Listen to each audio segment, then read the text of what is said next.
Fresh is the word. I'm Jim Duggan, got long wood for plenty hoes. I keep it fresher than fresh, but you already know. You suckers bummy, I'm money, I got a ton of flows. My weed loud like a motherfucking thunder roll. Your shit quiet like you ballin' on a budget though. We see your kicks and we laugh and yellin' what are those. You see me shining like a suit on puffy. You know my grindin' shit is too strong, buddy. That's why the dude call money. I be stuntin' like it's nothing at all. Cause it's nothing to me, it's probably something to y'all. Trying to smoke like me, then come and fuck with your dog. Got a closet full of kicks, you can't cop it tomorrow.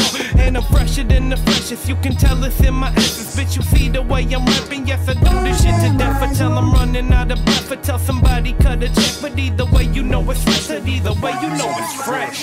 Fresh, we fresh. Fresh, fresh, fresh, goddammit, we fresh. Fresh, goddammit, we so damn fresh. Hey guys, how's it going? Welcome to another episode of Fresh is the Word, the podcast about music, pro wrestling, and MMA. I'm your host, K-Fresh. I hope you all had a great Halloween weekend. I really didn't. I was pretty much sick for the past week, but I'm feeling better now. A few programming notes just to get started.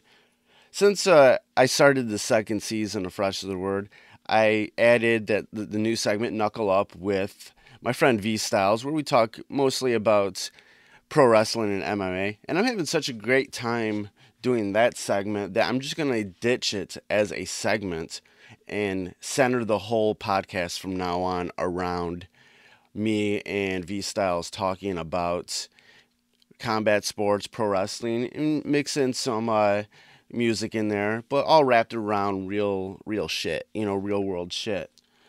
So we're going to continue to do that. But that doesn't mean that I still won't do interviews with other people. But, me and Vstylez might do some stuff together, interview somebody. I'm probably going to still do some stuff on my own. And I'll just edit it in, whatever. There's still going to be guests. There's still going to be talk about music. It's going to still be everything. But the main focus of the website, or the main focus of the podcast will be between me and Vstylez, discussing all the matters that we've been discussing thus far. So I'm super excited about that. Like always, me and him for today's episode get into a lot in regards to the UFC and Bellator mainly. There's a Bellator and UFC fight cards this weekend. And we definitely touch on all this, regular stuff going on in the WWE. But also, I do have a guest this week. He's a Detroit hip-hop artist, avid anime lover, and most importantly, a big fan of professional wrestling, especially New Japan Pro Wrestling and all the indie organizations. My homie, a member of the hip-hop group Clear Soul Forces, hip-hop artist, MC Noveliss. So we'll get into that interview first, and then get into my segment with Vstylez. But first, before we go to the interview, if you want to support the podcast, like always, you can go to the website, freshesthepodcast.com, and click on support the podcast link, and there'll be a PayPal link that you can donate to, or you can if you're making any purchases on Amazon, use the link that's on that page, and they'll cut a little commission back to me. That'd be cool. And you can follow us on our social medias on Instagram and Twitter at Fresh is the Word 1. That's Fresh is the Word, then the number 1. I've been doing a lot of Instagram posting lately, a lot more than I was previously. And then you can reach us on Facebook at facebook.com/Fresh is the Podcast. Even go on iTunes and look up Fresh is the Word and subscribe to it and give us that 5-star rating. Give us a little, jot down some good comments about it. I hope you're enjoying the show thus far. So let's get into the interview with Noveliss.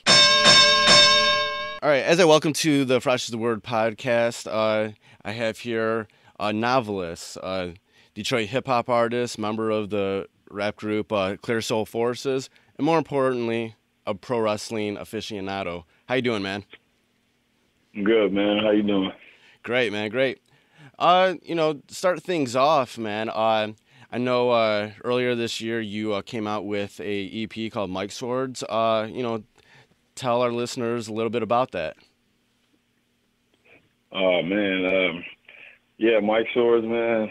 I dropped it earlier in the summer, and it's been doing, real well, man. It's my longest solo project. I put out a couple EPs before. I did the Rhyme EP. I did the Tsunamis. And Mike Swordz is my latest project. It's, I'm a big anime fan, man, so it's definitely got, anime vibe to it. It's kind of focuses on, like, the little sound bites. I tried to highlight, like, some of my favorite, samurai animes and stuff. So it's got stuff from, like, Samurai Champloo, Rurouni Kenshin, all that stuff. But it's a dope project, man, and it's done really well. So go hit up my Bandcamp page, man. You can get it there. I got hard copies, or you can get it digitally, noveliss.bandcamp.com. Great. And how's things going on in the land of Clear Soul Forces? Good, man. We actually just got a deal with this new booking agency for international stuff. So we're about to be going back on tour in Europe and around March and April and stuff. So I'm excited to get back out there. Great. Yeah, what I've always liked about you guys is you guys are always just a good group of hardworking fellas, and that's what, a lot of people recognize about you guys. Oh, yeah, man. We definitely, that's one thing. I mean, and we work very hard, but it's hard to, life sometimes gets in the way, what you really want to do. And we do have our moments where we kind of have these little lapses where we're not doing what we need to be doing, but we always come back, full circle and get back on the ball. So right now everything's going good. I just obviously put out a solo project. Everybody's kind of knocking out some solo stuff, but we're gonna start cranking out some more group music. Great. To go into pro wrestling a little bit. Tell me how you first got into being a fan of pro wrestling. What were you watching? Who were some of your favorites? Oh, man. First got into wrestling, I'll never forget this. The way that I initially got into wrestling, my stepfather right now, at the time, when my mom was, like, dating him and stuff, I was just a kid. Okay. And I remember he called our house, and he called to talk to me. He asked my mom to talk to me, and I didn't really like him at the time, so I'm like, what's this guy want? And he's like, turn on wrestling, man, turn on USA. Vader's breaking Yokozuna's leg, like, and I swear to God, that was the first time I watched wrestling. Vader was like beefing with Yokozuna at the time, and after that, like, I just grew up die-hard wrestling fan. When I was a kid, I was all WCW and ECW when I was a kid, man. So, I grew up, like, Rob Van Dam he's my number one favorite wrestler of all time.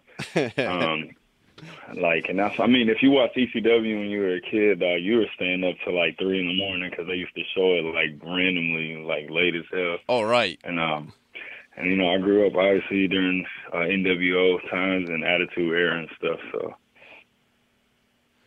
And then I got in. I love indie wrestling now, but I actually got into indie wrestling because there was like this time of probably like I was in high school, like around like 2000, like 2006, around that time where like mainstream wrestling was kind of whack. So that's when I started checking out like Ring of Honor and on the internet and like really started watching TNA. TNA is not indie wrestling, but at the time, it kind of had that vibe to it, and that's when I first seen AJ Styles and stuff.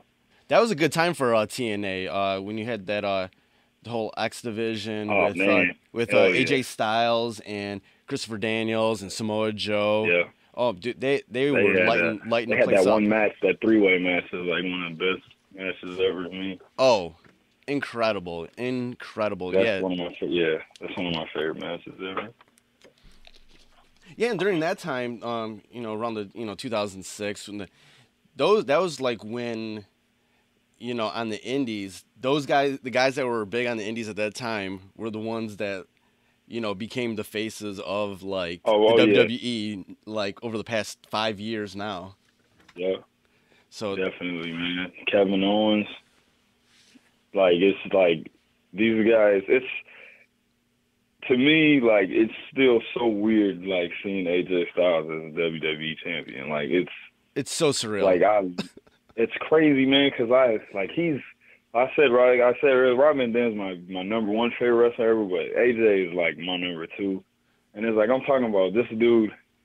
I always thought, and people, like, it's crazy now because he's older. He's actually a better, like, all-around wrestler now. Yeah. But when you watch guys like Ricochet now, it's like AJ Styles had that level of athleticism like when he was younger. You know what I'm saying? Like, he was doing all this crazy shit.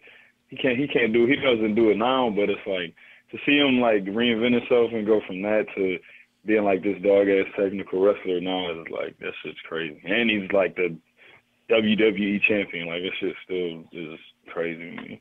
Right, and that's one of the best things about AJ Styles is that he's probably one of the best, if not the best, ring worker in wrestling right now, and he always makes whoever he's in the ring with better. Look good, man.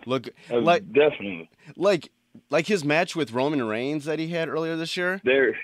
He had two really good matches with Roman Reigns. Like they were both great.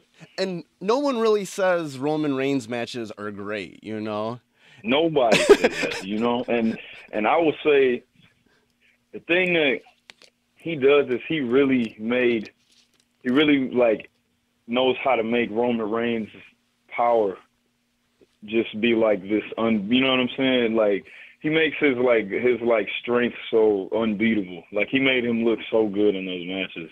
And people don't like realize that. You look at some of the best matches from WWE this year. His match at what was that? I think it was Extreme Rules when he phenomenal forearmed him through that announcer table. Like, right. That match was sick. And I never thought I'd be saying that about a Roman Reigns match, but it's like, you know what I'm saying? And then like another match that he had that stood out to me was it was on SmackDown, and when he fought Ziggler. And that was like right after Dolph had like a terrible showing at against Ambrose. I think it was it SummerSlam? I don't remember, but it was like right after he had like that terrible match with Ambrose. But then he goes and fights AJ and looks great. You know what I'm saying?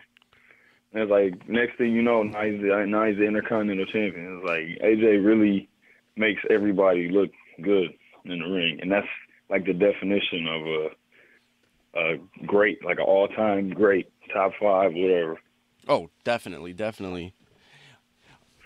Have you been following the recent events in New Japan Pro Wrestling?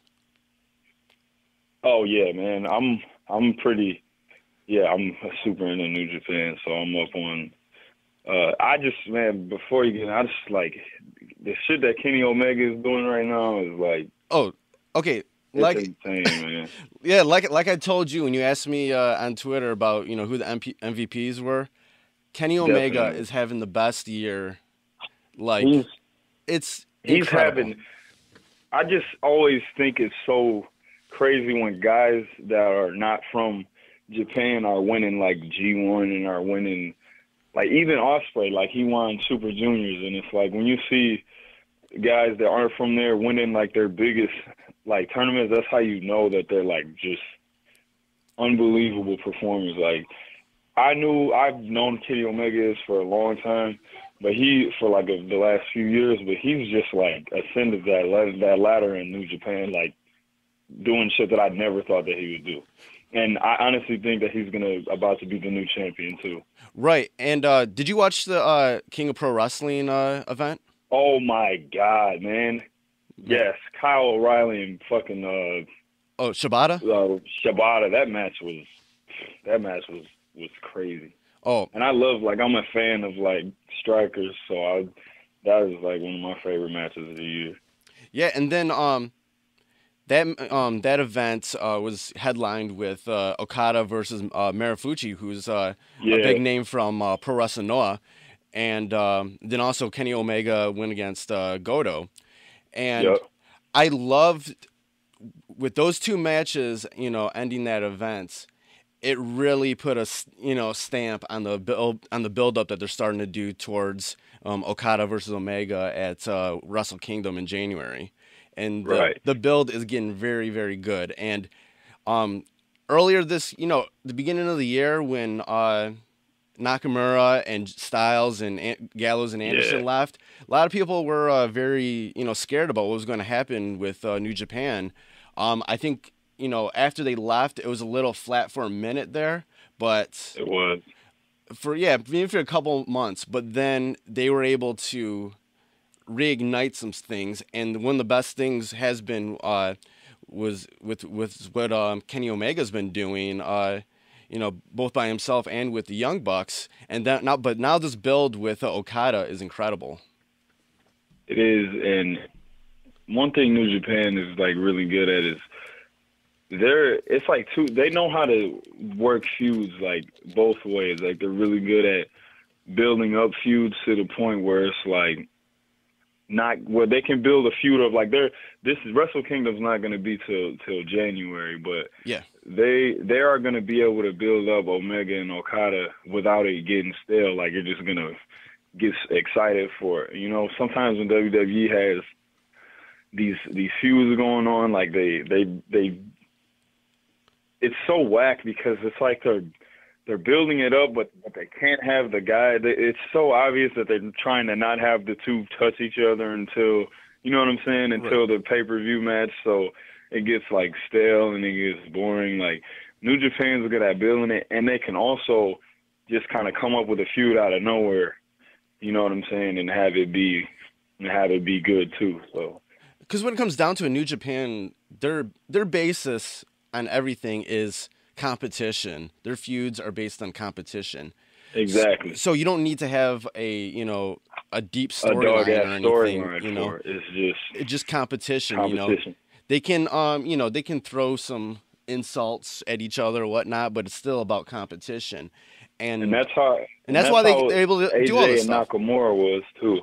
Oh yeah, and that was incredible last year. And they had and that's still like my number one favorite match of 2016. Is still, and it's like that was one that was just kind of a feud that just was like competition. Like I remember they had the little in-ring promo and Styles basically was just like, dude, I'm just taking that belt like straight up, and then it was just like, and they ended up having one of the best matches of the year.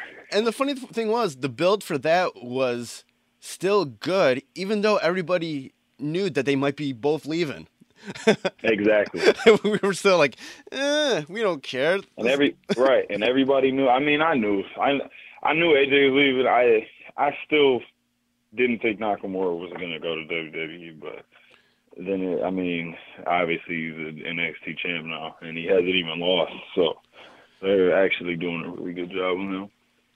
Yeah, because with Nakamura, he's someone that you don't even need to overproduce. You can't, and I feel like if they try to, it would be like corny. You just gotta let him do his thing and just go out and fight, and that's it.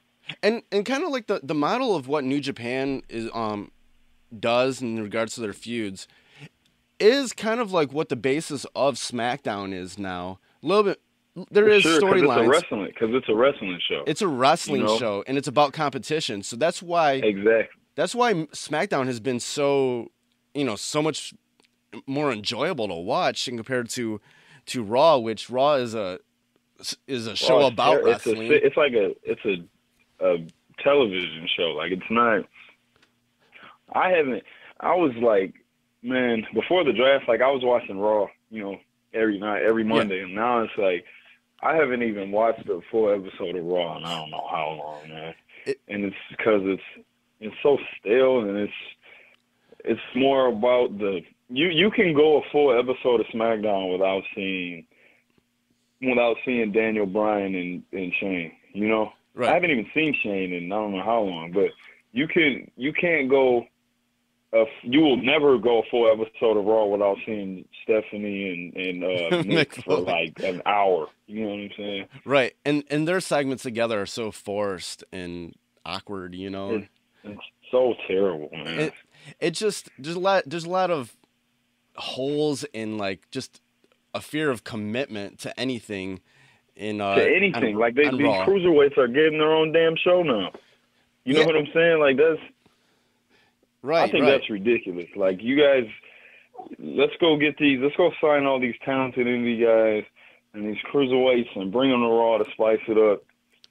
Oh, shit, we don't know how to write them. We don't know what we're doing with them. Let's just give them their own show on the same night as SmackDown. Like, Raw just looks so sloppy, man. Right. And they should have been on SmackDown to begin with. They should have been on SmackDown, exactly. That's what I said. And then they just have so many. Raw's just got so many talented guys that they just don't know what to do with. Like I don't understand how Neville. I'm a huge fan of Neville. I liked him before he came to NXT when he used to be Pac. Right. And he's Neville is like one of the best like wrestlers that I've like ever seen in my life, and it just blows my mind that this guy's doing nothing. And then I always see people, you always see people saying like, oh, well, he should be in the cruiserweight division, and I don't think he should be in the cruiserweight division. Like, this is a guy who was the longest reigning NXT champ before, right? Balor. Like, you can't just bring him up and make him a cruiserweight. And it's like he's about the same size as Finn Balor too. So you can't. I just don't think you should have a guy like Balor being the world champion, and then you got Neville and he's fighting cruiserweights and shit. Like, he deserves better than that. Right. And that dude hasn't even been on TV. Like, he's rarely on Raw. Like, they just need him, Cesaro, Sami Zayn. Like, Sami Zayn's the same way. Right. Yeah. Me and Vstylez were talking about this for our segment, and we were we were thinking about that, like that's on Raw. It might be that they had all these plans centered around Finn Balor, but then when he got injured, it threw a lot of it threw a lot of things. Threw a monkey wrench in it all, and they didn't know how to actually recover. So, but that's kind of gone on for too long, and they still are just like, I don't know what they're trying to do with. And I mean and I feel like, and I love Kevin Owens, man, and it's like, nah, stop making him wear a damn suit. Like, you know what I'm saying? Like, they have stuff, they have good stuff, and then they find some way to just like make it stupid. Like, Kevin Owens he's a great, like, and then when he won the championship, I didn't like the way he won it, and I don't like how they're making, and it's like they get these guys that are good enough, but just because they're heels, they make them cheat. You know what I'm saying? Like, stop making AJ cheat to win his matches. He's already the best wrestler you have. So just because he's a heel doesn't mean he has to cheat. Like, let him be arrogant and let him like brag and talk shit about how good he is and how he's beating everybody, but he doesn't have to cheat. You know what I'm saying? Like, Kevin Owens he's good enough. He don't have to cheat. But just because he's a heel, they like have this thing where they have to make their heels cheat all the time, and I hate that. Right, they do that all the time. It's just like, you just know it's gonna happen. And it's so obvious, but like I said, the thing that bothers me is these guys are great wrestlers. Like, they don't have to cheat. They're better than a lot of the people that you got. So it's completely like believable that they will just beat people without cheating because they're better than these people anyway. But they make them cheat because they're heels, and I hate that shit, man. Yeah, this weekend, getting back to some New Japan, this weekend is going to be Power Struggle. It's really, the card, is really heavy on singles matches with involving the Los Ingobernables de Japan stable out there. Okay. They have the main event's going to be Intercontinental Champion Tetsuya Naito versus Jay Lethal. Okay. And it looks like, and then also you have Hiroshi Tanahashi versus Sonata, and then Shibata versus Evil, and then Bushi versus Kushida. Yeah, that's good. I love Kushida, man. I think he's one of the most underrated wrestlers. Oh, in the world, definitely. Dude, I feel like nobody talks about this guy, and he's the shit. And his gimmick too. Like, I love his gimmick. It's cool. It's like fresh as hell. You know, you wouldn't expect it. I felt so New Japan to like have this fresh ass gimmick. And how is he the only? You know, and he's like the only person that you've seen try something like that too. The funny thing is, I feel dumb because it took me a while to realize what that was. I was like, right. I'm like, wait a minute. When it hit me, like, and I mean, he even comes out. He's even got the guy coming out. You know, the doc coming out with him, and it's like it's just fresh. It's like fresh as hell. Then also, they're gonna have an 8-man tag team, the Bullet Club. Adam Cole, Kenny Omega, and the Young Bucks versus Chaos. Gato, Goto, Okada, and Ospreay. That should be... Yeah, that's going to be a sick match, That should be crazy. And that will, continue to build the, Omega-Okada title match coming up. Right. The one thing I love about the wrestlers who win the G1 Climax is that when they get that contract to go for the title, that WGP title at Wrestle Kingdom, they actually have to defend that contract a few times before. I like that too. That's and it would be. I mean, and that makes me think about Money in the Bank. Yeah, and how it's so predictable now when these guys cash that in that I would wish that they would kind of do something like, because I've called the last like 4 Money in the Bank cash-ins, like, you know what I'm saying? Like, I've know when they're going to cash it in, and then they do it at that time every time. Like, it would be kind of dope to see guys have to kind of hold on to it and maybe they get a title shot at like, you can't, I mean, not WrestleMania because it's like too far from Money in the Bank, but maybe like SummerSlam. Maybe they get like a title shot at SummerSlam or something. But they have to like defend the briefcase and you know what I'm saying? Right. They have matches where they have to defend the briefcase instead of, because like Ambrose cashed it in at that same night. Like, that was so obvious, man. Like, I called that shit as soon as like months ahead of time. I knew that shit was gonna happen. Like, it's like getting too predictable. I was so glad that I love how New Japan does that. Yeah, I was so glad that he cashed it in like the same night, because I hate when someone has the briefcase for a long period of time, because they're always talking about it. The announcers is always talking about the Money in the Bank. I'm like, oh, dude. And it's like, and if there's one person, I always talk about this with my boy. If there's one person that I think would do a good job with having the briefcase for a long time, it would be Bray Wyatt.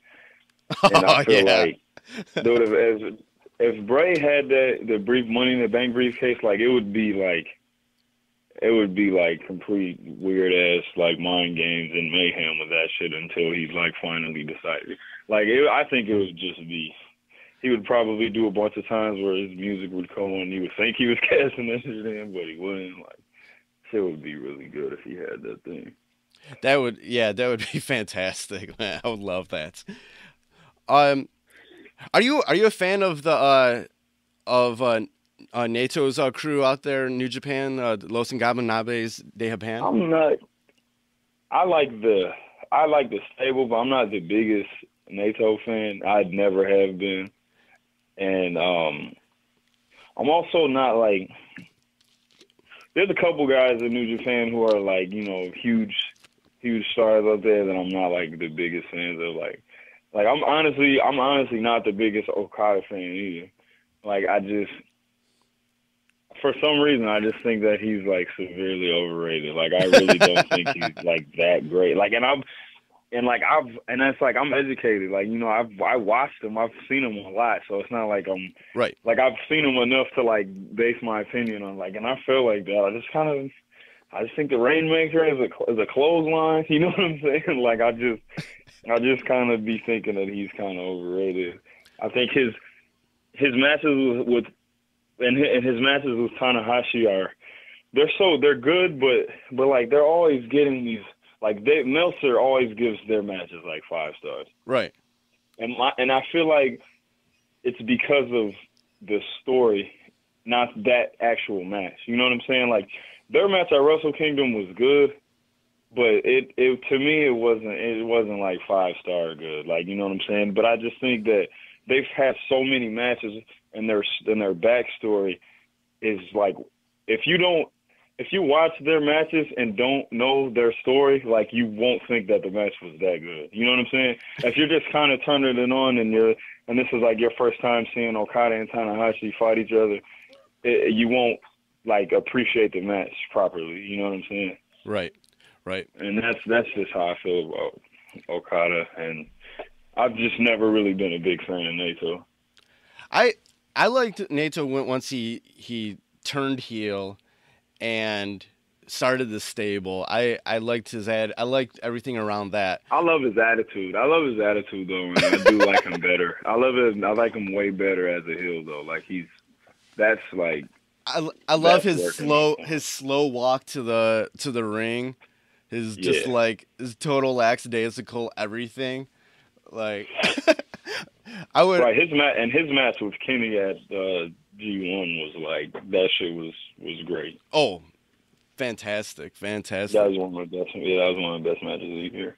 Yeah, I always joke about Naito. I'm like, if him and Undertaker ever had a match together, like their entrances would be half the show. Right. That's true though. That's very true. Okay, recently I bumped into you in Chicago at the AAW events, and that was such a good event, you know. And we when we were talking at that bar across the street, which that bar reminded me of totally something you see in Detroit, man. Oh, it did, definitely, man. Like that's kind of why. Like, I just saw it, and I just kind of walked in there, and I wasn't even going to get nothing to drink. I was going to use the bathroom, but I just kind of, like, had that, like, little Detroit vibe to it. So I was like, man, I'll get a drink out of here. Right. Had the bartender who barely spoke any English, and right. I'm just like, dude, this is so awesome, man. This is, like, something that's, like down Southwest or something, you know? Right. It was cool, man. But, yeah, that was a really dope show. And we were kind of, you know, talking about how like the indie sort of wrestling scene is very, you know, similar to like the hip hop scene. Like hip hop, man, it is. Oh yeah, definitely. Like I say that all the time, like, because it's like, you know, we've been on tour, we go on tour, and it's like, I understand. I know how these indie wrestlers live, man. Like it's like being on tour. Like you don't get any sleep. You know, you travel to the next city. Boom, you get there. You sell your merch. You know, you're making good ass money off of your merch. You got all those fans. Boom, you wrestle. You do your match. After you sell more merch, and then boom, you're probably in your car or on a bus or a plane or wherever to the next city, doing the same shit all over again. And it's like, just that's how it is being on tour. Like you don't get any sleep, man. Like we go. You know, however we get to wherever we're at, you get there, you do sound check.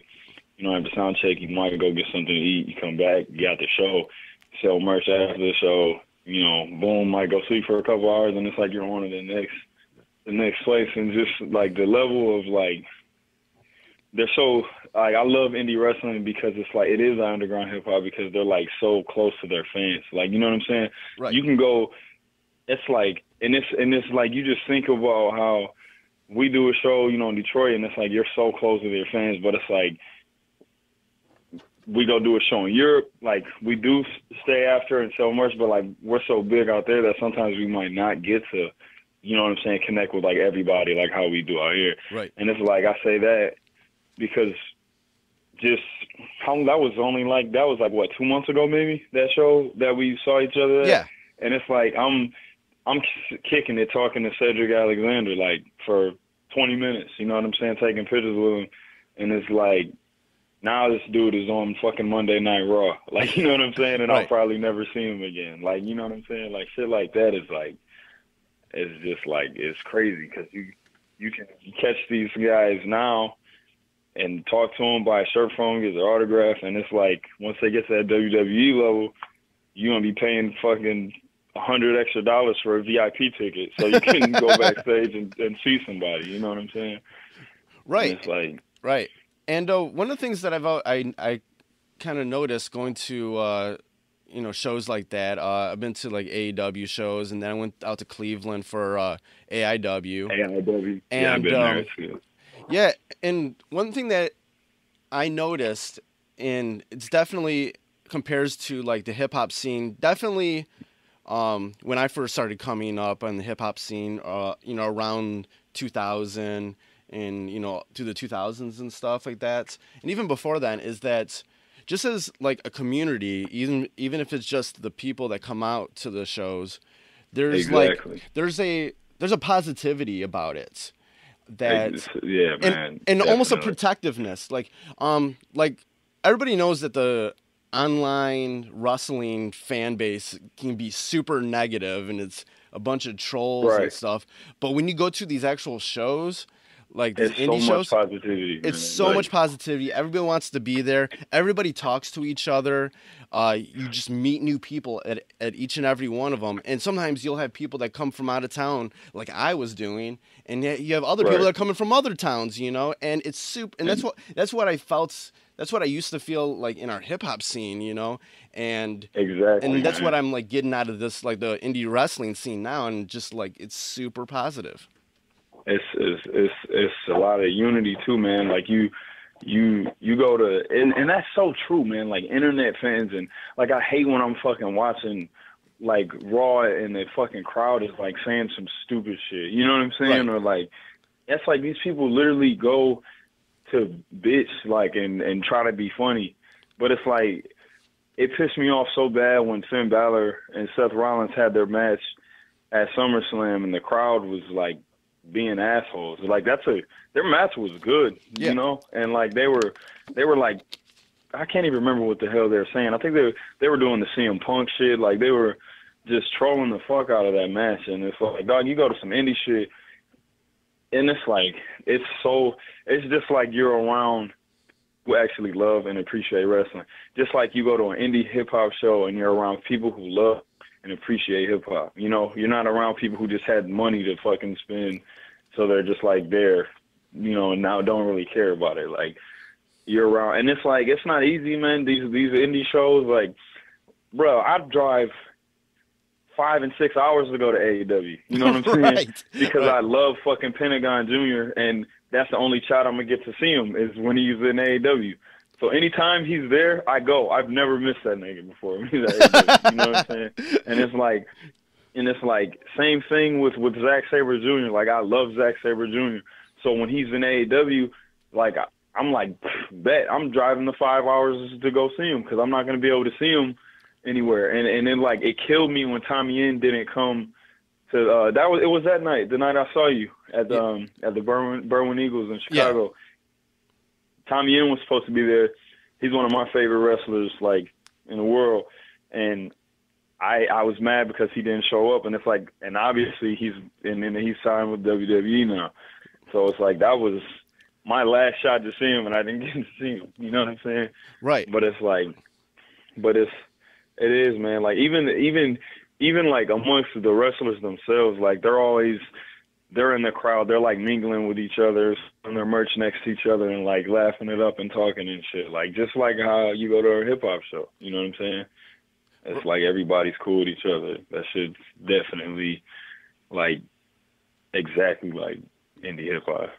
Right. Yeah, I went down to Cleveland for Johnny Gargano's farewell at AIW, and okay, before the matches and then at intermission, there was a long ass line to meet him, buy merch from him, and but then afterwards, he still stuck around afterwards to talk with everybody else that was still around. He literally talked to every single person that was in the building that night. Man, that shit is like.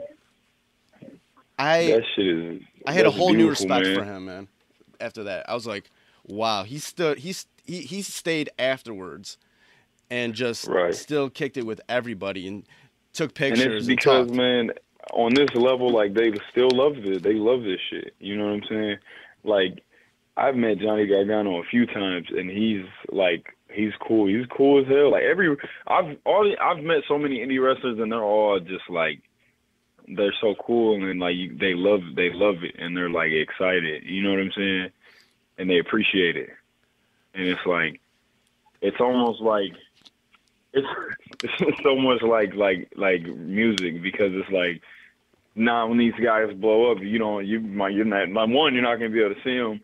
And two, like, do they still appreciate it? Do they still love it? Are they about to sell out? Like how your favorite indie rapper gets big and now they're making shitty music. You know what I'm saying? Right. Like, are these guys going to blow up and then go to WWE and, they have to water their style down, and now they're a sellout and shit. And it's like, it's so much like music. It's crazy. Like, I've met Johnny Gargano a few times, and he's just a cool-ass dude, and you can just tell that he really loves and appreciates, like, wrestling. Like, same thing with Tommaso Ciampa, man. Like, he's the same way. His fair, man, that night, that was crazy. Oh, definitely, man.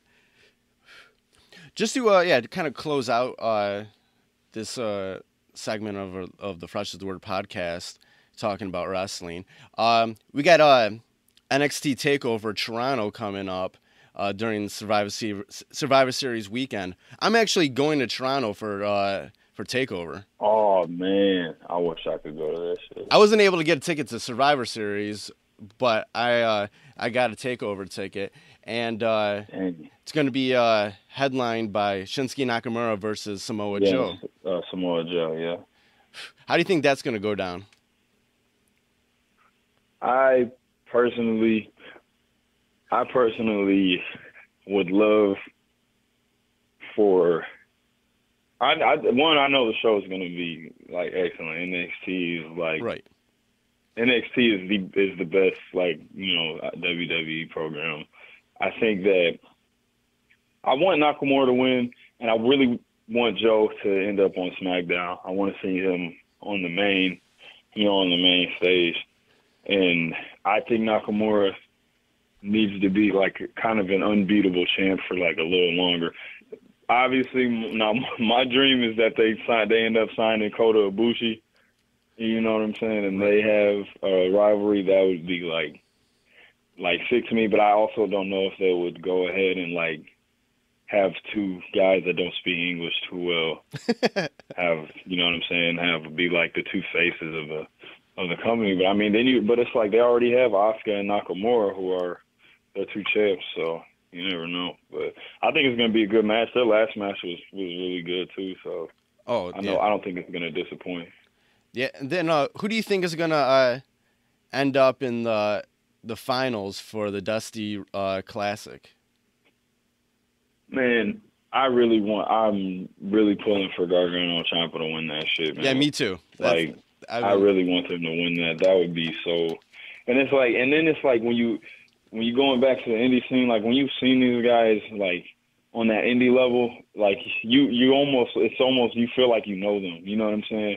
And it's like you want them to win because you like know how much that shit means to them. You know what I'm saying? And it's like, I really want them to win that bitch like bad. Right. Before Hideo Itami got hurt again, I was really hoping that him and Ibushi. I was hoping that the finals was going to be Gargano and Ciampa versus Ibushi and Hitami. That would have been so sick.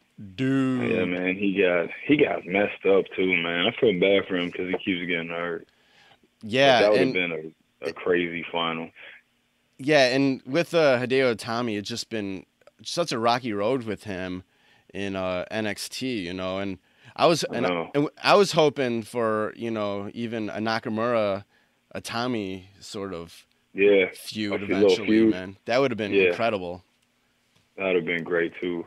But I forgot Roddy. Roddy is seeing Roddy in NXT is crazy too, man.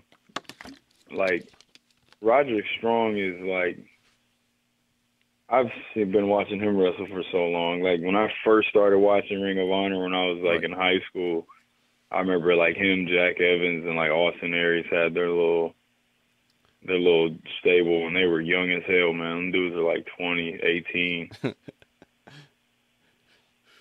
Like, he's a good-ass wrestler, too, but yeah, I wish Roderick Strong is incredible in the ring. Yeah. Did you see what happened to Austin Aries? Oh yeah, dude. Oh my God. Yeah. So I knew Nakamura was gonna legitly hurt some people, you know. Oh, for sure, man. Like, I kind of feel the same way about Tommy End too, though. I don't know if you are you familiar with him? Yes. He's a pretty I think he's like one of the best strikers in the game, and like, just that style, I feel like he's gonna end up messing somebody up too. And I think the same thing with Asuka too. I think she's gonna mess someone up too, like legit. But he destroyed Austin Aries, man. Like he fucked that guy up. Right. There was his eye was like totally, and they're saying that his injury actually might be worse than they initially thought. Right. So he might actually be out. Like on the NXT program this week, you know, they just said he was going to be out for a week. But so did they lose, or is Roddy still, or was their team still in it? No, what they did was they had a singles match. They had Shane Thorne versus Roderick Strong, which incredible match. I gotta say that. I gotta watch. I haven't seen it yet. TM61's Shane Thorne versus Roderick Strong. Yeah, I know who Shane Storm Oh my is. goodness, yo! Too. Like, it was an incredible match. Is Shane Storm he's the athletic one? Yeah, I believe so. Yeah, and he can get down. So. They just had they just turned it into a singles match, and whoever won, their team would go on. And Shane Thorne ended up winning. So Roddy and Aries are out of the thing. So, but I don't think that would have been kind of a good.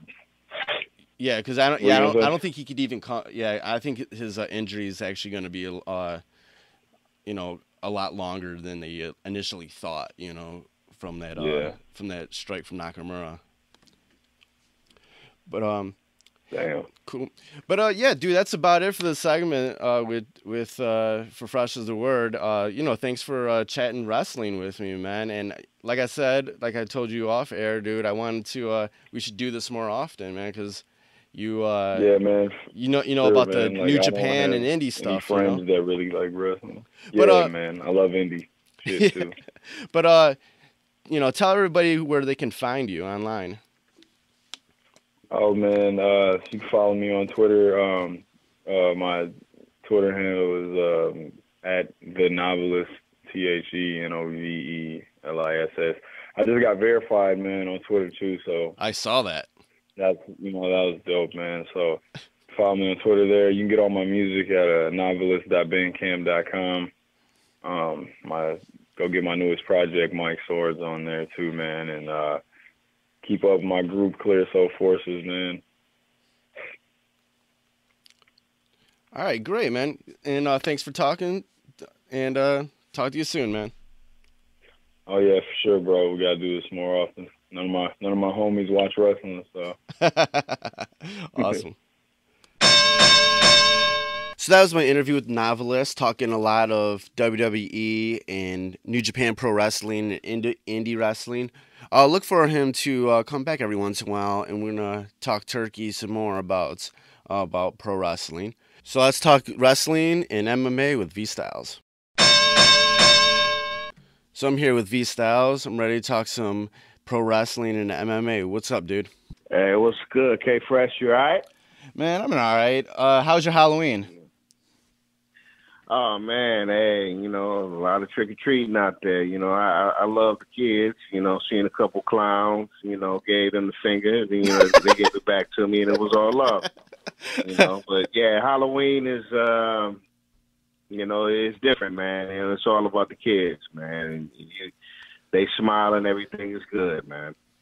Right. I didn't really do much like around Halloween as I was planning on doing because I've been like sick with a cold and allergies for the past week. Like it literally feels like we just recorded our last podcast last week. It's been such a blur for the past week. Like Time flies, man, when everything is good. right. I partied for Halloween the previous weekend, and I think I did that a little too much, so it kind of carried over, to the following weekend. So, you know how that goes. Yeah, you text me, man. When you text me, asked me what I was doing, what you had planned, man? Had I not had that plan, I had Saturday planned for a minute, spend it with my family. But had I not, been busy, what was the plan? I have no idea. I probably just let's go get some beers. Word. I'd have been up for that too. Yeah, I didn't think I had anything exactly planned for that night, but I was just like, hey, let's go get some beers or something, because I was I've been sick for the past week, but at the same time I'm super bored because I didn't want to do anything because I'm ugh. So I was just like, all right, let me try to drag my bones out, I think I went out for a little bit, on Friday or Saturday, and had a few drinks, but that was about it. It was more about going and get me some food late at night, but I was just I forced myself out, but it's here nor there, But yeah, this weekend, like we talked about last week, the Sunday was WWE's Hell in a Cell pay-per-view. And I think with Hell in a Cell and Raw afterwards, it was just more an example of what we talked about last week in regards to the shortcomings of that brand. Man. I think one thing that we talked about. I think that one thing we talked about last week that actually, on a positive manner, actually came true at the pay-per-view. It was the New Day versus Cesaro and Sheamus match. Everything we talked about last week was a prime example about that. It was a really good match. Cesaro and Sheamus are great workers in the ring. They had Xavier Woods in that match too, and he showed why he's such a great competitor in the ring. All in all, it was a really good match. I love the match. I thought it was, especially, you don't get an opportunity to see Xavier in the ring often when you got somebody like Coffee and Big E. He's usually, he's the guy that's playing, the trombone. So, he's entertaining both ways, man. But his wrestling ability is very underrated, man. I think people really love what they saw on Sunday. But at the end of the day, what did it really mean as far as you got Sheamus and you got Cesaro? What are you doing with these dudes? I think, I was thinking about this. I feel like the Raw brand as a whole has a fear of commitment. They're like the dude that sleeps around, goes out with a girl, but doesn't really want to make her a girlfriend, There's always a fear of commitment with a lot of things. You know what I think? I think that Finn Balor's injury, it threw a huge monkey wrench for the plans of Raw. I think they depended on him to continue to be champion, and they didn't. You don't plan for that injury. So when you're planning for, okay, this is going to happen, and then this is going to happen, and then when you take the person that you're trying to angle to make the star of your flagship branch, he goes out. What do you do? I think that's what's separating SmackDown from Raw. SmackDown had to take, they had to take basically. I'm not gonna say the bottom of the litter because they're all, professional wrestling, man. It's a skill set, man. If you think it's not, you're a clown. But they got some gems on SmackDown, and SmackDown, they've been able to run all their plays, and, you know, everything's been effective because they didn't have a Finn Balor, you know, so I'm not going to say that it was necessarily a wrong thing to put the strap on Kevin Owens, but fans have a way of telling you, and he's entertaining, and, you know, he's a great in-ring performer. You know, his mic skills are, you know, A1. I like Kevin Owens, man. It's hard not to like that dude, man. But, you know, do you rethink it and go with Seth Rollins, or do you, like, I think this me, and I keep going back to this, if they wanted to impress me, they had to put the strap on Cesaro. Like, they could have, it's so much stuff. Like, we know as fans of that, we know who we enjoy in the ring.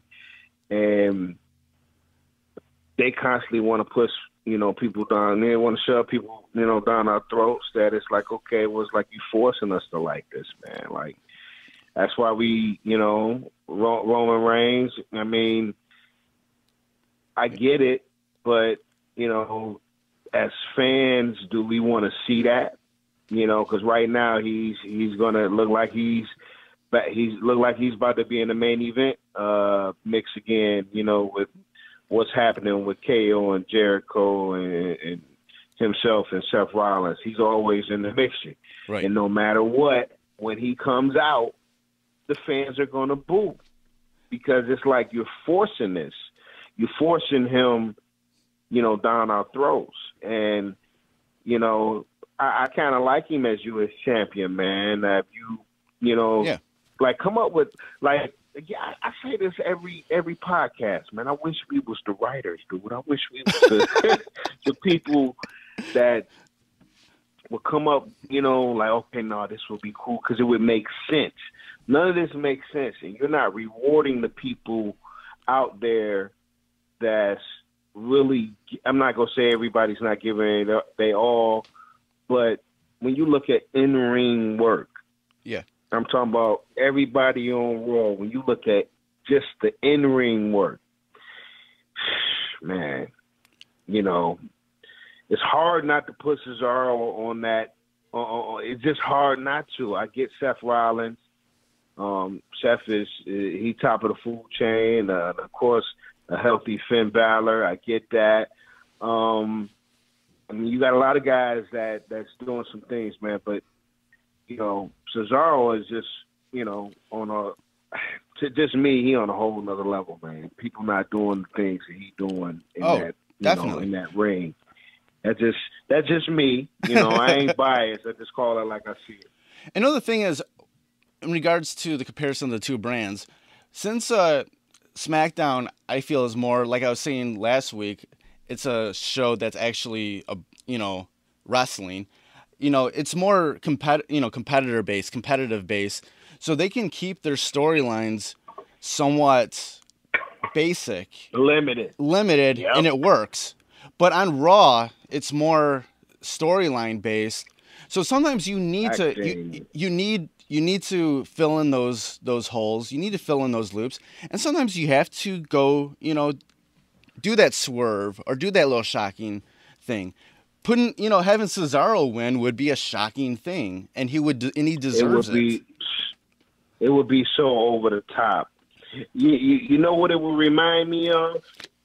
It will remind me of when Eddie Guerrero won the world title, because none of us thought that they were going to put the strap on Eddie Guerrero. Yeah, at least I didn't. I didn't. And then when he won, it was such a swerve where it was like, yeah, we like this dude. Like, I just think it would breathe a breath of fresh air into the Raw brand, man. Again, I'm not gonna hate on Kevin Owens, man. That dude he nice, but I just think that they panic instead of sitting back and thinking. Like, you gotta sometimes, man, when you got these jobs, these exec jobs, and you making these decisions, you gotta think like a fan and not think about oh yeah, he fits it. No, that doesn't fit. What we like to see is the dude that's worked his ass off to become who he is, and it ain't many that's doing the shit Cesaro doing, man. I'm big on him, man. From day one, I've been a Cesaro guy. Like, this dude is kind of unique, Then to see his shit is like, oh, yeah. And somebody, another person that's slept on. I wish he really had a shot as a solo competitor, man. Like, Kofi Kingston is a beast, but right. Politics and bullshit. Right, and I know that certain times in the whole history of wrestling, you would have those sort of instances when someone in a tag team would also get a singles run while still a part of the tag team, like Shawn Michaels. Yeah, that would be cool if Kofi Kingston actually got a real singles push, but still being a part of the New Day. That's not out of the realms of thinking. Mm-hmm. It would be nice to see if I think they dropped the ball with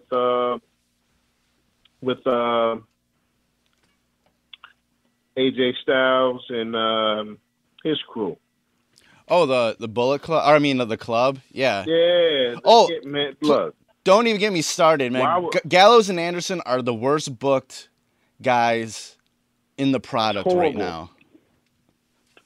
Oh, don't even get me started on that. Oh, no, okay, someone said this online. And I really believe it. Anderson and Gallows should be sort of on the same realm as the APA was with Bradshaw and Farouk, where they went around and kicked some ass, but they did some funny shit in the middle of it, Like, they'll be in the backstage playing cards, and something will, come up and go awry or something, like that. They should be those kind of guys, But I cringe every time they come out now. It sucks, man. I like them much more when they didn't talk much. They was limited at talking. They said a couple words. Okay, let's go kick some ass. Now it's jokes, and it's like, what the fuck are they doing? These dudes they're gems, and then to separate them from AJ Styles, it's like, whatever happened to fractions, man? We don't have fractions in wrestling anymore, man. The NWOs, the Four Horsemen, the Varsity Clubs, the Legion of Dooms. We don't have none of that no more. Like, where's that at? Everybody is either a tag team or, they're a solo wrestler. They don't have that in Japan right now. If you would have kept AJ and them together, and then somehow, AJ become world champion, because that was going to happen anyway, and then you put the straps on them dudes and them three as a fraction. Oh my God, man! I said a fraction. As a faction, It's just so much you can work on, because now it turns from, AJ Styles and Gallows and his partner to the Bullet Club. Everything is focused on, and then you can add on to that. And to me, they just dropped that ball, man. It's just like, wow, what are y'all doing, man? Because when I see him now, I'm like, this shit is super corny, man. Super corny. I'm still waiting on Roman Reigns to come out and shit that he don't look like he part of the Shield. Look, and this shit too, like, who came up with the fucking idea with Randy Orton is a part of, the Wyatt, the family. The Wyatt family? Yeah. The Wyatt family. Like, who came up with that? Like, I don't know, but doesn't even. I don't know, but it's low key kind of entertaining. It's intriguing. It's intriguing. Yeah. Because I really have no idea what they're going to do with it. that's what make you watch, because you want to know, like, well, what the fuck does that have to do? Okay, well, I'm gonna watch. I'm gonna see where they go with this. Okay. We go see. Okay, Kane. Okay, we go see. You know, I've been hearing, you know, that real soon we go see a Sister Abigail. I've been hearing that. They've been saying that for a while, and the thing is, WWE needs a scary, weird women's wrestler. I've been saying it for a while. They need. Haven't had one real one since Luna Vachon. Right. There needs to be one. We need a really. Everybody's pretty. Everybody's pretty in the women's division, and we need. I hate that shit. And we need to have a scary, you know, women's wrestler, and I feel like that would, you know, would bring more character to it all. You know what I would like to see? Nia Jax beat the shit out of everybody. Okay, this is what I was, you know, and I'm not the one, you know, one to always like fantasy book something that might never would have happened, but I was low key hoping that at the end of the Hell in a Cell match between Sasha and Charlotte, that Nia Jax would just come out and just beat up everybody. Rip the cage down. Yeah, rip the cage down and beat up everybody. See, I want to see Nia Jax against Charlotte. That's intriguing to me. Right, and the thing was, and that was another thing when it came to the things going on in Raw, and WWE's inconsistencies. They don't want to commit to having of acknowledging the NXT part of their careers all the time. When it came to Sami Zayn and Kevin Owens, they totally did. But on Raw, they had Nia Jax come out to be Bayley's contestant, have a fight with her, and Bayley had already beaten her like once or twice in NXT before she left. So, but how? How did that really? How did that happen? But how? Right. I'm gonna tell you something, man. Look, this is just me. I might get some heat for this, but I don't care. Bayley character is like the female John Cena, man. Oh, it is. And it's like, man, come on, really? Hugs? Come on, man. Fat, F-A-T. Fuck all that. We don't need that. We don't want to see. Okay, yeah, you got the people that, you know, the look friendly people. Okay, that's cool. I don't want to see that shit, man. When I see you do that, I want you to get squashed more. So I just don't. I ain't really feeling that character, man. I will say that I am respecting Charlotte's character more and more, even though, you know, I feel like, you know, the whole old man push with her in the beginning was a bit much. Oh, but, it was. You know, she's proven her worth without it, which is hard to do, especially when everybody know who you are. Actually, when it comes down to it, she might be like the best heel on Raw, like pure heel. Yeah. On Raw. Well, you know, your girl, what's her name? Triple H knows. Alexa Bliss. I know I'm on the list for that, man, but she makes, you know, I generally don't get mad at none of them, but when I see her, I'm like, ugh. Really, bitch? Really? That's how I'm thinking. You know, I don't mean bitch literally, but really? Really? Oh, no. But yeah. But when it comes to the Raw brand, it was how can Bayley be scared of Nia Jax when she's already beaten her a bunch of times in NXT? Because you already answered it. It's because they don't acknowledge the NXT existence on Raw much. Right, and most viewers aren't going to know that. But at the same time, there's other instances when they do acknowledge the NXT existence, and it's really, it just gets, it's a little weird to me sometimes, that they'll acknowledge the NXT part when it's convenient, I guess. Oh, indeed, man. I'm curious when they go bring Nakamura up and Samoa Joe. We need Samoa Joe on SmackDown. We need Samoa Joe somewhere, man. Samoa Joe. Yes. I get why they brought him to NXT. You want to see Samoa Joe? Okay, you got to watch NXT. Okay, he built that brand. Helped build that brand. He deserves a main spot wrestler, man. I mean, he deserves a main spot, on either show. I mean, like, I'm a Samoa Joe type guy. No smiling, no, ain't no shaking hands, ain't no, all you hear is a dope ass beat when he walking out, and then you get in the ring and he whoops your ass. That's, be a big limber dude that can slap on moves like a featherweight. He's just a phenomenal guy, man. I want to see him on one of the flagship shows, man. It's only right, dude. That dude done paid dues, man. You got dudes getting looks, and they ain't put in the dudes that Samoa Joe has, man.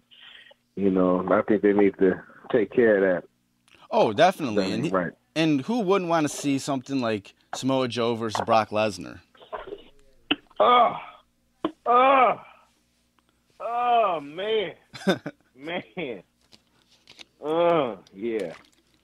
That fucks with Samoa Joe. Right. Love his intro music. His intro music is some shit I would rhyme.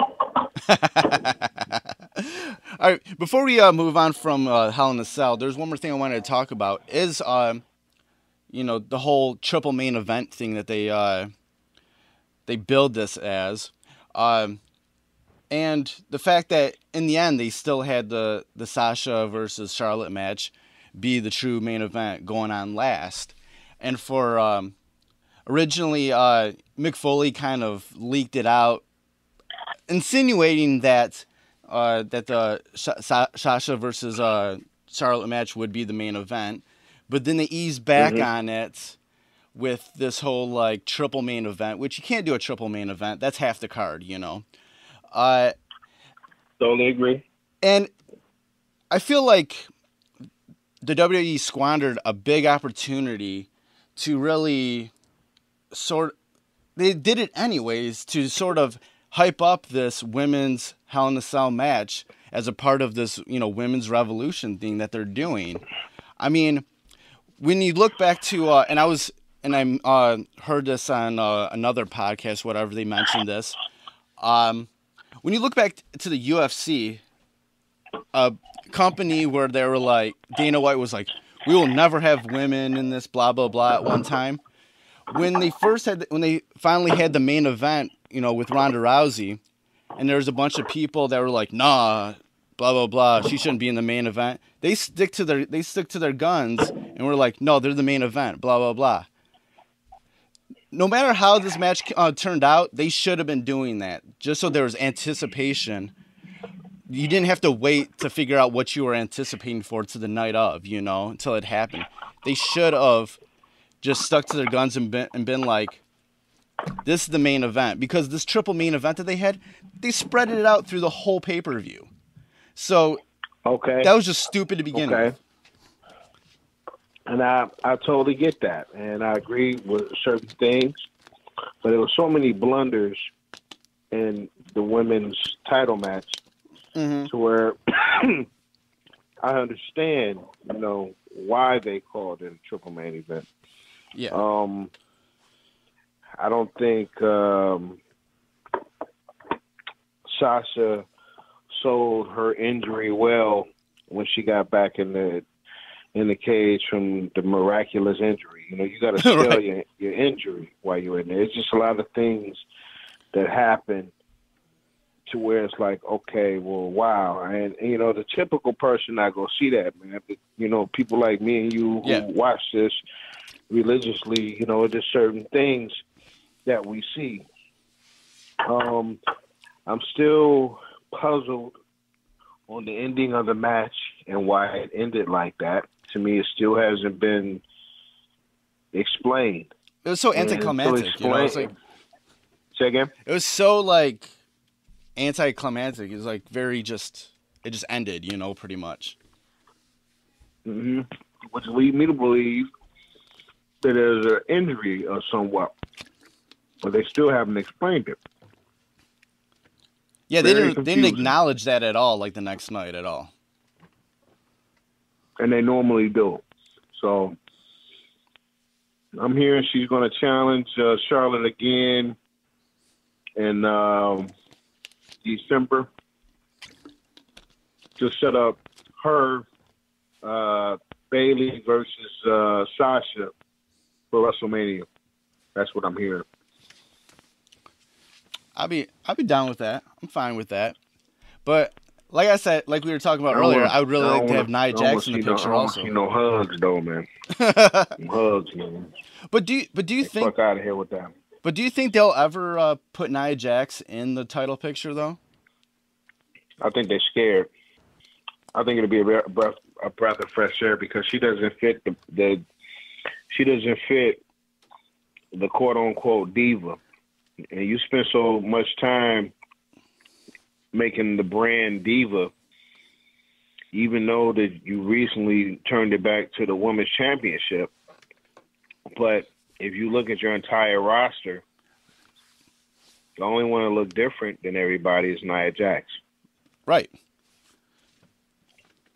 So, you know, I think that says a lot. So, with her, you know, winning the women's championship, man, that gives hope to people, you know, like, hey, you know, that big girl doing it, you know, I could do it too. You know, sometimes you gotta, you know, you can affect a lot of people, man, you know, by switching it up sometime, man. And it would be dope to see her as an indestructible force, you know, in the women's division. Right. And it's not like she's not over. She is over with the crowd. People like Nia Jax.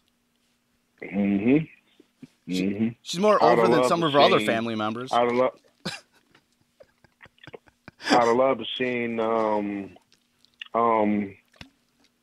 Awesome Kong get that. Awesome Kong if she would have, you know, I like her, man. I like Awesome Kong, man, but I wish she would have gotten that look. Oh, definitely. Mm-hmm. Yeah, but I think Nia Jax would be a breath of fresh air, man, as compared to somebody that was on Total Divas telling their life story with John Cena, you know, or being, you know, I don't know. Is Charlotte on Total Divas? No, I don't Charlotte watch isn't. that, man. She not? No, she's not. Yeah. I respect her wrestling ability, man. That says a lot. Yes, see, Charlotte has really come a long way in a short period of time where she can, you know, she's one of the top pure heels in WWE. And her ring work is really good. Her mic work has gotten better. She's really embraced, you know, her family and puts that into it. And it's really enjoyable to watch. Yeah, she gets it. You know, it took me a minute to really embrace her. But I have to look at, you know, I got to look at your mic skills. I got to look at your in-ring work. And they both add up, man. And I used to be hard on her, but I'm not hard on her anymore, man, because she's the shit. She goes. Like, when I look at her in the ring, you know, it's like an MC when you're a female. Like, I don't get caught up in the whole gender thing. It's either you can spit or you cannot spit. You know, people talk about females. I'll be like, nah, Corona dope MC. You know, Raw Digger, oh, she a dope MC. You know, now if it's Nicki Minaj, I'd be like, well, yeah, that female is but I don't see her, like I see the people that I really like. Yeah, bars, But yeah, same thing. It's I see her as a wrestler, not a female wrestler, man. It take a lot to really impress people who have been around for a minute watching, what we love.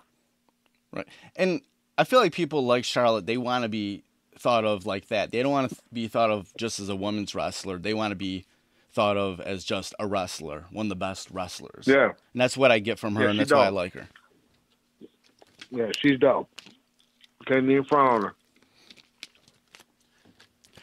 All right, moving on from all, man. What's that? I say you can't front on her at all, man. She's dope. All right. All right, moving on from wrestling into the world of MMA. As always, there's always a lot of shit to talk about. This week, one of our favorites, Ronda Rousey, went on to the Ellen DeGeneres show, and basically was saying that she's about to retire. This is the end of her run. What's your thoughts about that? I'm not surprised, motherfuckers. So she don't want them problems with. Here's the thing, though. She's hinting at her retirement, and then there's also been rumors that Conor McGregor might take a year off. Do you think that?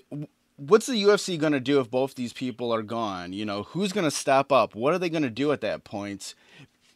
Well, no Ronda Rousey.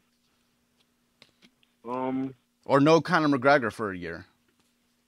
Okay, no Conor, no Ronda. Okay, who do you have?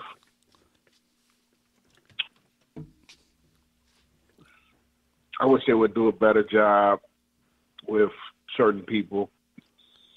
I like DC, but it's so political in his division. Yeah.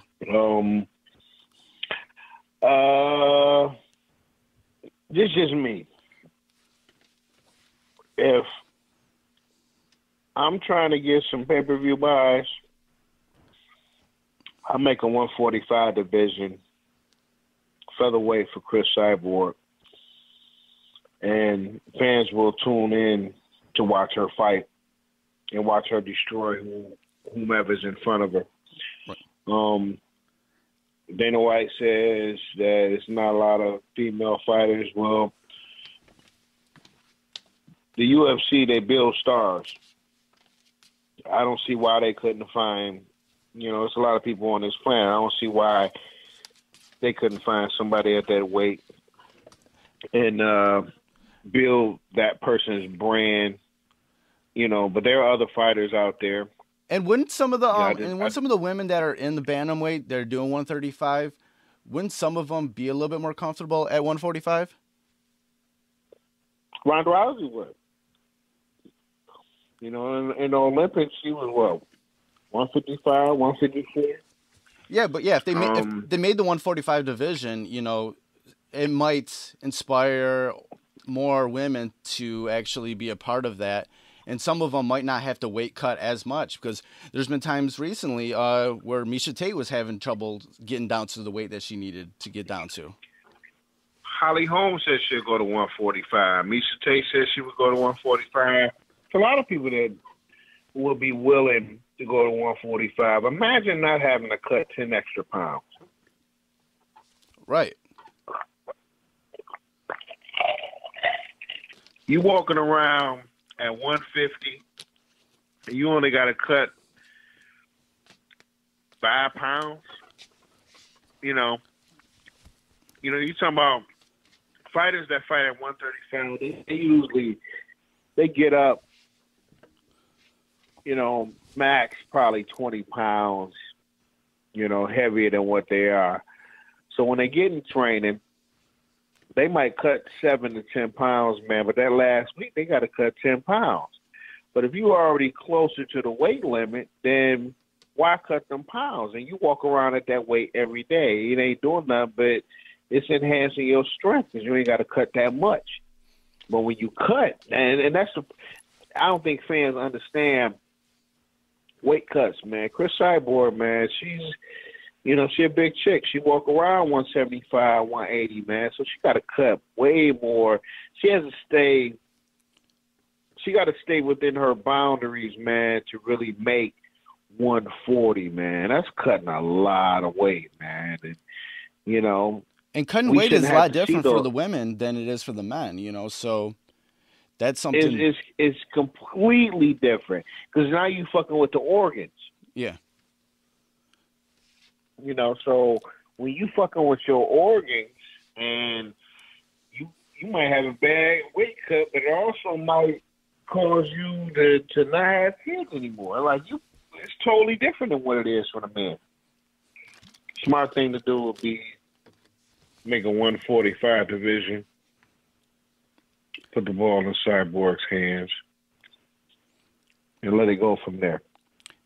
Is there anybody else in the men's side of things who could step up and would be able to, get those pay-per-view draws? Because with the new owners coming in, that seems like what they're looking more for is making sure that every pay-per-view has something that's going to be a big draw. Maybe outside of what's going to be GSP. GSP, yeah. GSP would definitely be bringing them draws. It's abysmal that he's not on that Toronto card. That's real sad. Who else? I'm a fan of Khabib. Khabib is a beast. He's a lightweight, and I just think he's a monster, man. He's going to be a champion real soon. Let's see, but they probably won't, put the marketing dollars behind this guy. Conor McGregor has that it thing. It's either you have it or you don't have it. Fighters don't have that. John Jones has dangled with that, but with one situation, after another, he's like his name is tainted. But I still think he has an opportunity, man. That dude, possibly a lot of people's mind is the greatest guy of all time, man, and that's saying a lot. And he's still a young guy, so I used to be hard on John, but I just hopefully he gets his act together, and we can see some great things from him. But if John Jones could get his act together and sort of rebuild his reputation, he could definitely be one of those faces for the UFC that could. He has the it factor. That could carry it. He does have that it factor. It's just he keeps on getting himself in these situations that push him back steps over and over again. I had to look at John. I said some crazy things about him on social media, but I had to look at it like, wow, I'm not no perfect dude, and he's still young. If what they say about the supplements is true, then it is what it is. He had a tainted supplement. With the stuff with the hit and run, I can't judge that dude, man. You can sit and crack jokes about it, man, but that dude was in fear, at least in my opinion. So he see his life, heading into a different direction. So he panicking. He don't know what to do. So you have to look at that and you have to say, wow, we all can sit back and throw stones at dude, but, it's a part of the learning process, man. You grow from that. You get better. So, I want to see the dude win and, in life, he has the it factor. Yeah, he's a guy that definitely could, he can carry that torch, but he got a lot of work ahead of him. But it's not many. You know, as much as we love Jose Aldo, they'll never market him correctly. Anthony Pettis is a guy that I feel like could have that it factor. As soon as he gets there, you know, he'll lose his title. I love Anthony Pettis. I think he's very dope. He's a special talent. But it's just, not really. They don't have many. You know, I think true fans will always watch, but who are you going to sell to just the casual fan? You know, casual fan don't know shit about MMA, but they know about Ronda Rousey. They know about, you know, this guy over here. You know, they know about Conor McGregor. You know, but they can't tell you nothing else about. Oh, they may have recently gotten hip to the Diaz brothers, and that's only because of the linkage to Conor McGregor. But it's a shame, man. We got a lot of polarized characters in MMA, and fans don't know about them because, you know, they're not really into it like how we are. You know, they only know the names. It's constantly on the Metro PCS commercials, and, you know, just, it's like, wow. Even when the motherfucker ain't fighting, they still here. You know. Do you think that... I'm just saying. Do you think MMA is going in a direction as a whole with, you know, any organization where you're going to have a character or a storyline built into who you are? Or is that just going to be something that's sort of singular to UFC, whereas the other companies like Bellator or even One Championship, World Series of Fighting, they can still be a bit of a competitive-based organization? You know, what do you think, you know, will need to be done in the future to, you know, from the company standpoint and from the fighter standpoint, to be a big money draw? The fans want to be entertained, and we want to see good fights. I just think Scott Coker is, you know, Dana has a lot of tools. He's done a lot for the sport, but I think Scott Coker really wants to entertain. Like, the fans want their money's worth. You know, at the end of the day, that's what they're paying for, their money's worth. Yeah. So when I see a dude like Eddie Alvarez, who I was already hip to because he was over at Bellator and he was world champion over there, go over to UFC and win and become their world champion, it lets me know that these fighters over here are no different than these fighters over there. And fans have to understand that it's not about the organization. It's about the fighters. Until they understand that without the fighters, there wouldn't be any of these organizations, then the organizations are going to win. Because when people think MMA, the first thing they say is UFC.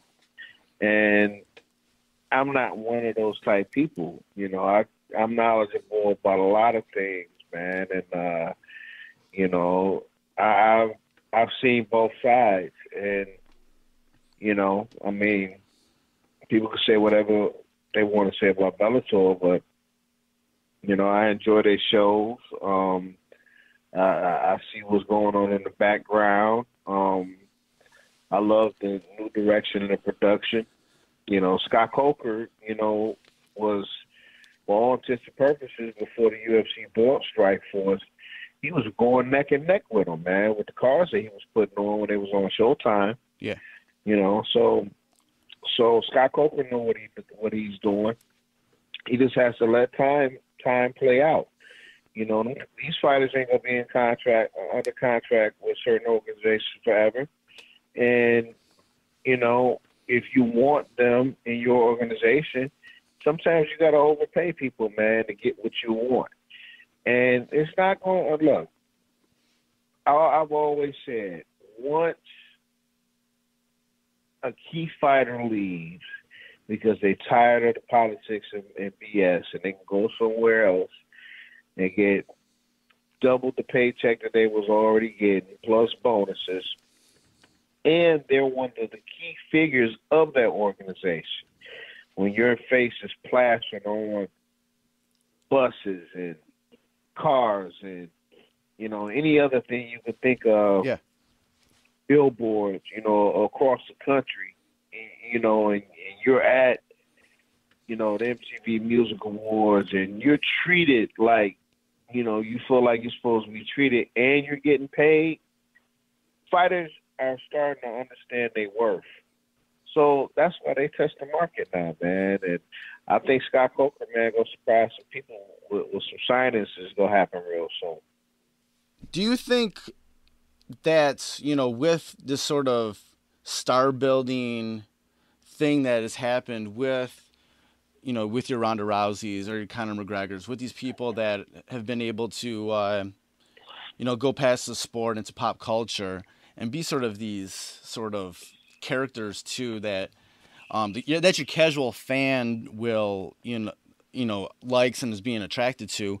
Do you think in sort of like the MMA industry, do you think more fighters coming up will also be thinking about how they can be as a character, as a person, even a story, as much as they train to be a fighter?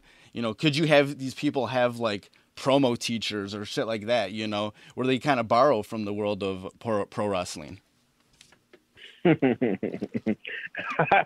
I can see Shane Northcutt like that. Is that Shane Northcutt? I can see him, he looks like one of them Hollywood pretty boys. Those type of fighters are rare. You got the Ronda Rouseys, you had the Gina Carano's, you got, I may not, I understand his psyche, but Michael Bisping, he can act a little bit. I was impressed with a movie that I've seen him in a little while back, man. I said, okay, he could possibly do this. He get a couple more, jobs under his belt, man. But we gonna see him soon in the new Fast and Furious movie. Right. He took over the role that Conor McGregor was supposed to be in, and I heard he did a good job. Everybody don't have that it factor, so I guess to answer your question is for me, if there are 10 fighters, maybe 0.5. Maybe 0.5. Not even 1%, but 0.5. Everybody don't have that, man. You just can't transcend over to the next phase, man. I think Ronda Rousey will have it hard because, she hasn't really had any really serious scenes, and like we haven't seen that, man. The stuff that we've seen is, there's Ronda Rousey. Oh, she's fighting. Okay. Oh, yeah, she hasn't said much.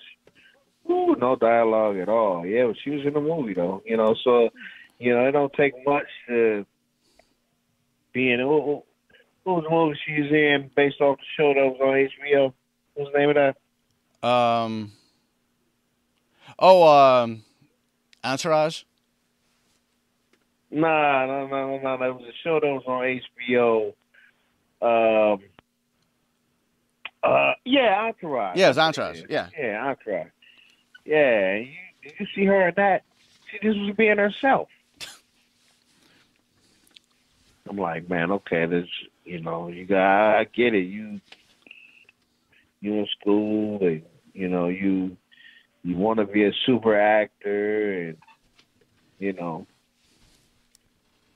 we all thought Gina Carano would be a bigger star than what she is. She's worked hard. Yeah. At the acting craft, and I think she's better than what Ronda Rousey will be.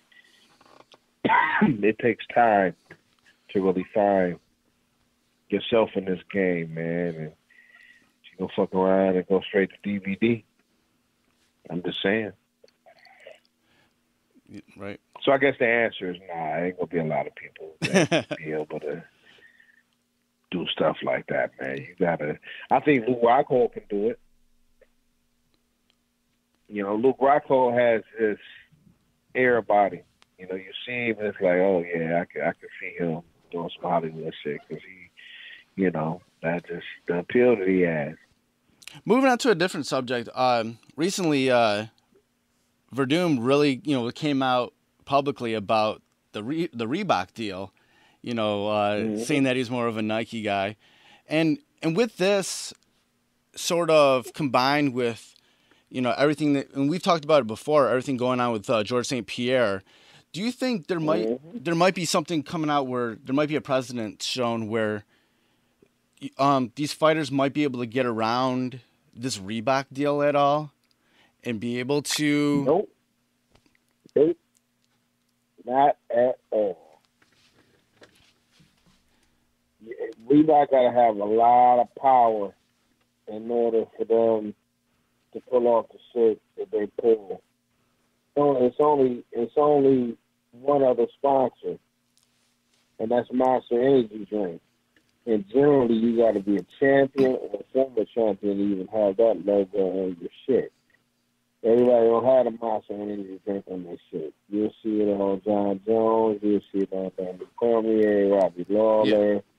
You'll see it on the champions. You'll see it on former champions. You're not going to see it on, you ain't going to see it on the Wonder Boys and shit like that because, they're still up and coming, man. But ain't going to be nowhere around Reebok.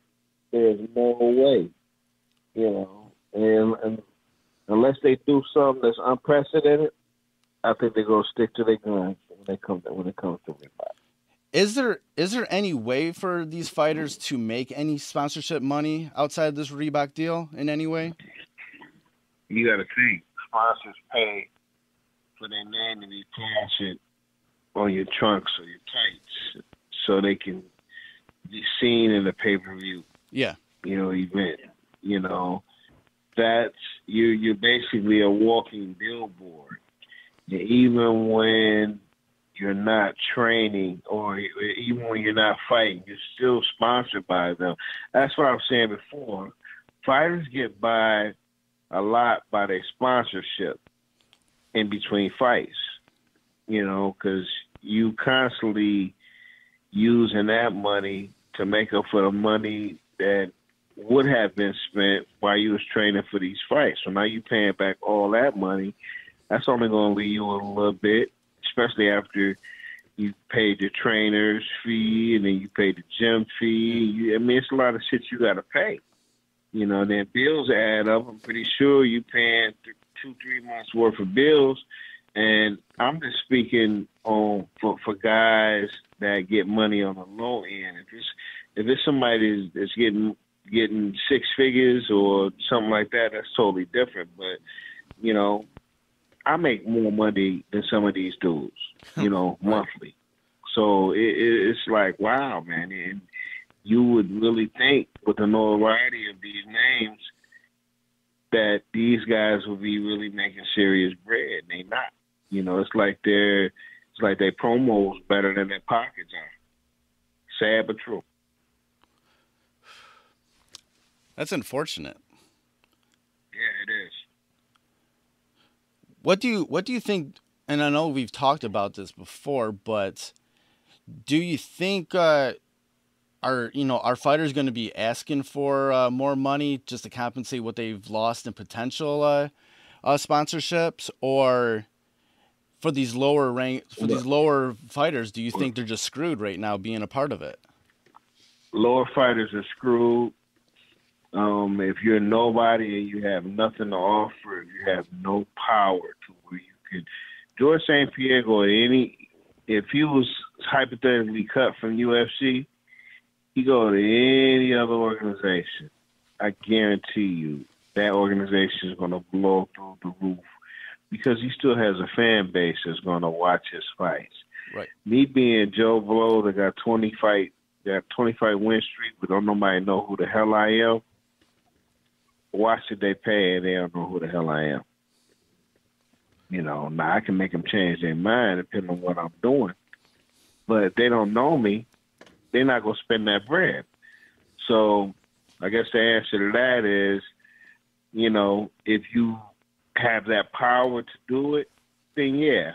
But that's only 3 to 4% of guys that really have that power. The other 95, 96% is, you know, they going to take what they can get. But they ain't got, you know, UFC kind of like, you know, you have the Vince McMahon attitude. You know, I can make another one.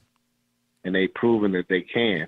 So what do you have to offer for them to even be like, okay, we go do this for you? How many people do you feel like that are a part of the UFC have something about have sort of, you know, high enough stock where they can, you know, go elsewhere and be treated fairly? I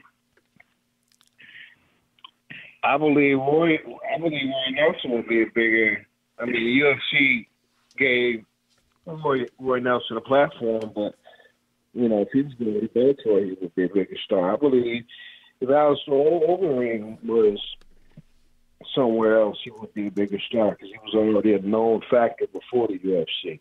Well, it's a lot of fighters that go over there because of the alphabet, you know, UFC. You know, but when they get over there, they immediately become unhappy because they're only getting, you know, $2,500 from Reebok, and they got 20 fights under their pocket, and it's like, damn, you know, I was making, you know, 20 times as much of sponsorship money before I came here, and now, you know, I go from 200,000 to 2,500. It's a big loss, bro. Dude, it's a big loss. And there's been been a couple fighters that I've, you know, seen that that are part of the World Series of Fighting, Jake Shields and even Marlon Moraes, who said they're really happy with what they're, you know, over at the World Series of Fighting, that they're treating them well. And they, you know, Jake Shields said that, you know, there's just constantly big names fighting with the UFC, and he's happy with being over at the World Series of Fighting because he's being treated well over there. And they're both going to be on the New Year's Eve card at MSG. That's going to be on NBC. So you know, it's really nice World to see. Series of Fighting? Yeah. I didn't know they had a Madison Square Garden show on New Year's Eve. Yes, it's going to be. Oh, that's crazy. Wow. Yeah. Okay. It's going to be John Fitch versus Jake Shields. Ooh, okay. I ain't mad at that. It's going to be Marlon Moraes versus Jose Naldo Silva. Wow. David Branch versus Louis Taylor. And then Justin how you say this? Justin Gaethje versus... yeah, I know who you're talking about. Zaffarino. Oh, that's gonna be a good fight. Yeah, so yeah, that's the card thus far. Oh wow, okay. Actually, I had no idea. I didn't know they had the New Year's Eve card going. That's they dope. just announced it recently. Yeah, it's going to be at the theater at MSG New Year's Eve. It's going to be live on NBC. That's dope. That's super dope. Man, that's dope. Okay. But yeah, Marlon was on was a guest on the MMA Hour a couple weeks ago, and he was just, and first off, that dude just sounds happy, you know. He just sounds like a happy person in general. But he was just saying how happy he's over at World Series of Fighting, that they treat him well, a lot of respect over there. And Jake Shields just said the same thing, you know. So it's good to see that these fighters are finding their place somewhere else. And that's what I be trying to tell people, man. You know, it's because people ain't fighting for UFC. That don't mean that they ain't making bread. Like, I think those initials had people so, you know, misconceived. That it's just like, wow, man, you really believe these smoke and mirrors like that, man? You got dudes to be on TV 1 minute talking this, that, and the other, and then, after that promo's cut, they're asking you for a ride to their hotel room. So, and that's true. I see it all the time. So I was like, damn, man, you ain't even, you at least have a rental. You ain't got no rental. Right. Shoes be worn out in public. And I'm like, dang, really? I ain't gonna mention his name, but I seen somebody. I was like, damn, dude, that's how you living? You really living like that? You really? Okay. All right, dang. 30 shoes. Glad you won your fight though, with 30 shoes. Right. There are some people out there that remain clean. I mean, even though I don't really, care for this dude, Tito always clean when you see. I hope he get knocked out. I hope Chael beat the shit out of him. Real. In some other news, the upcoming match between Jacare Souza and Luke Rockhold. Luke Rockhold had to drop out due to injury, and what did he say he injured? I'm not sure what it was. I think it was something with his leg or something. I think I read something where he said, Jacare gonna move on, but he gonna be the next person to get the title shot. It's like, okay. Yeah, I like Luke, so I ain't got nothing really to say about that. But Luke think that, then more part of Luke. That might happen. Jacare said the only person he wants to fight next is Bisping. Can you blame me? Nope. Bisping make it hard. He make it hard for you to sleep. He want them on one of them type dudes. It's like, dude, really? You ain't no spring chicken, man. Grow up. Then Bisping still wants either GSP or Nick Diaz for 206. Yeah, only because it's a payday. Only because he said anything different, he's a liar.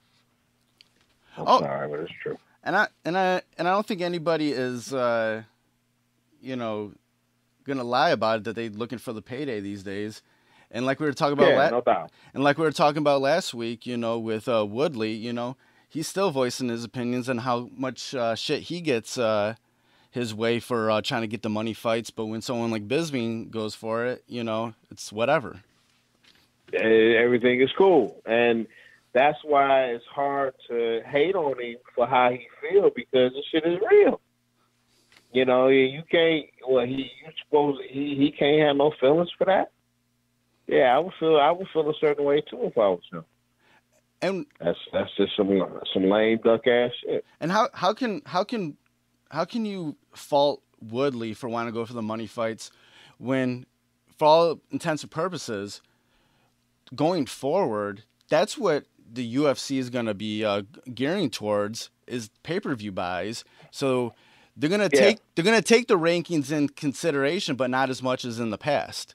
So right, how can you fault somebody like Woodley who wants to go for the money fights too? He's trying to get paid, and it's like when you let Bisping do what he want to do, it's like, wow, really? I can't. At least give me one. Give me one. Work with me. But you gonna tell me? Oh no, you're gonna fight Wonder Boy next. It's like, really? Okay. Wow. Okay, boss. Yes, boss. Basically, that's basically what it is. Yeah, that's the only thing it is. Yes, sir, boss. More peace over here, sir.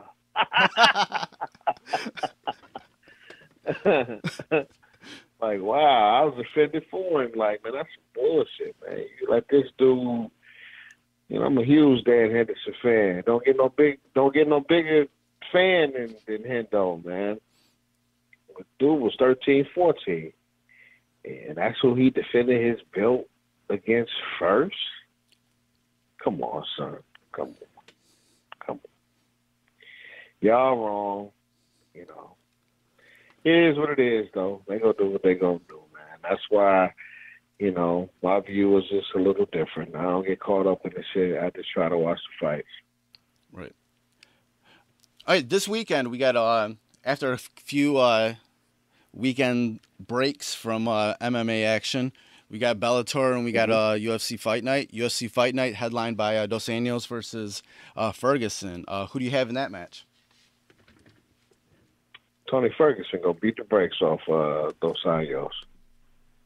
And the reason I say that is because first, I don't know if people know this.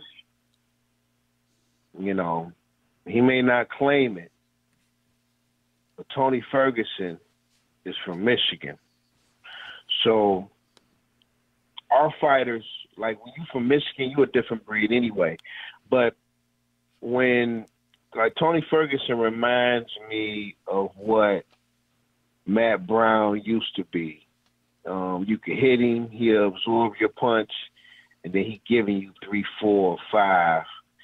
You know, I just like dude. He's nasty, man. He's nasty, man. So I'm gonna take him over Dos Anjos, man. I don't think he's fully gotten over that knockout over Eddie Alvarez. You know, the one Eddie put on him.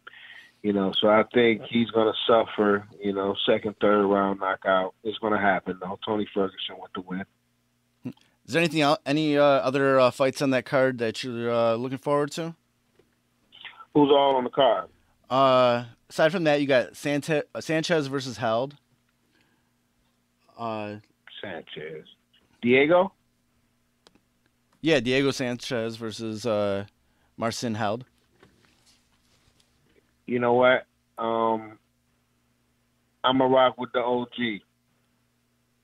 I'm going to rock with Diego Sanchez. He only got a couple more fights, man, so I'm going to rock with him. Right.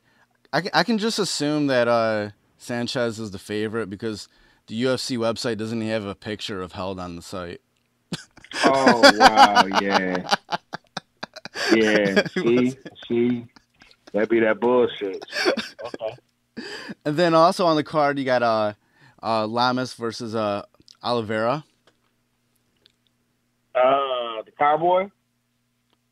Ricardo Lamas versus Charles Oliveira. Yeah. Oliveira's a Cowboy too, though. They have him as DuBronx now. Okay. I'm gonna go with Lamas. And then who all on the Bellator card Friday?